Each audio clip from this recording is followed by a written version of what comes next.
It could be the death of Obamacare. The Supreme Court justices will hear arguments next Wednesday on the legitimacy of federal insurance subsidies in the law, a crucial part of the law. If the Supreme Court rules the subsidies are illegal, the fallout will be massive. With more on this, Senator John Barrasso of Wyoming, who is one of the Senate Republicans tasked by Majority Leader Mitch McConnell to come up with an alternative. Senator, welcome to the show. Good to see you again. Great to see you, Gerri. Thanks for having me back. I'm so pleased to have you here because I know you're critical to this Republican effort to find out what to do if the law gets struck down. And basically what would get struck down is the ability to make these payments, these subsidies to people who buy Obamacare through the federal exchange. What are you proposing be done if that challenge, King versus Burwell, succeeds? Well, the hearing is next week. The court will probably rule sometime at the end of June, and it has to do with the people that get subsidies through the federal exchange. The law is very clear. The law says you can only get the subsidies if you buy your insurance through a state exchange, and 37 states did not set up those exchanges. It was too costly, too complicated. They all said no. Senator, what has happened now? Senator, I mean, the irony here is in an afternoon, sometime this summer, the Supreme Court could do what you guys have been trying to do for, 3 years, 4 years, 5 years now? What's the plan if that happens? The plan is to protect the people who have been harmed by the law, but not protect the law itself.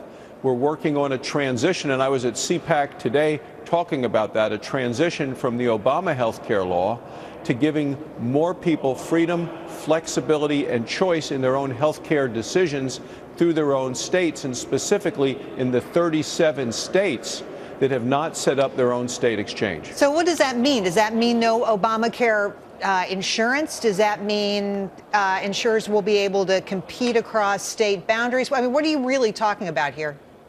Well, you're talking about first protecting the people that have gotten subsidies that have been given illegally. If the Supreme Court rules that way, we want to make sure those people are protected, and then work on a transition so they have more choices at a state level in those 37 states that didn't set up an exchange, so that they, through their own states, could decide. I've had legislation for years, the State Healthcare Choice Act, so states could opt out of the mandates, the employer mandate, the individual mandates. But to get back to your current proposal, are you saying that you will come out with a plan to make those folks whole, to give them subsidies from a different place, or to make it legal to do that to begin with?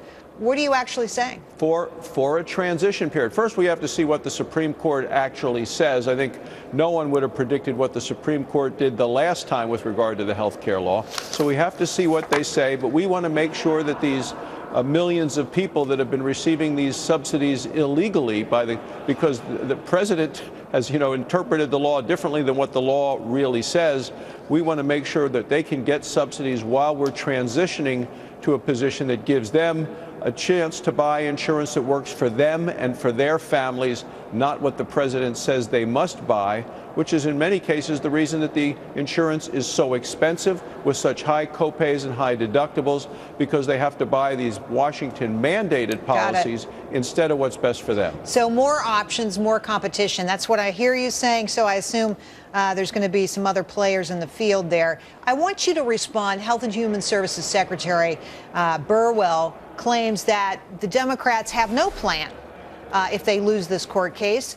And of course, everybody's been whispering about some kind of executive action or some kind of backdoor plan to allow Obamacare to continue working in the same way it does today. What are you hearing? Well, I've asked that of the secretary. I sent her a letter 2 months ago. I asked that specific question to the president at the White House last month. It's interesting, Gerri, because the White House and Secretary Burwell have cut a deal with the insurance companies. The insurance companies, who are the beneficiaries of all these subsidies, they can cancel the policies if the Supreme Court rules against the Obama administration. But at the same time, the administration has done nothing to protect the people that are going to be harmed by the way President Obama has interpreted the law rather than the way the law is really written. You were at CPAC, I believe, today with Marsha Blackburn on a health care panel. What came out of that?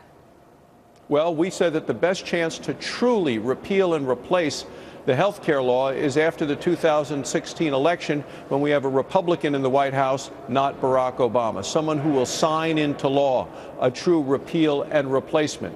But the Supreme Court is giving us an opportunity this summer, if it rules the way I believe they should, to transition and have a start in the direction that we need to go to get the power out of Washington, back to people, back to the states, and let the decisions be made on a local level with more choices, more affordable care, and really more flexibility.